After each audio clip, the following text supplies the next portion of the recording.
2 எம்எல்ஏக்களும் அவர்கள் ராஜினாமா செய்தால் இடைத்தேர்தல் வரும்.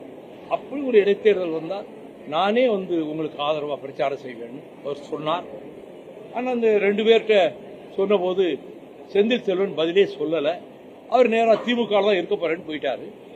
ராஜேந்திரன் நான் மதிமுகவா தான் இருக்கிறேன், ஆனால் எம்எல்ஏவா தொடர்றேன்னு சொல்லியிருக்காரு.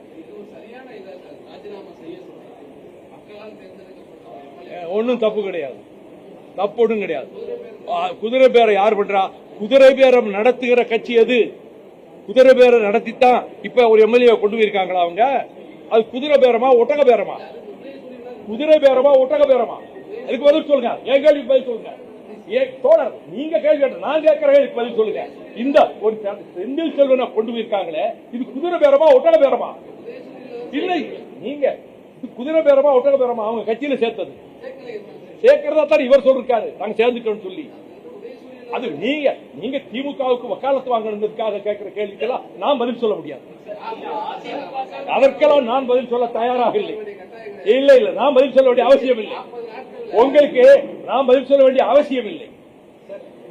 இல்லை, நீங்க என்ன நோக்கத்தோட கேட்கறீங்கன்னு தெரியும்.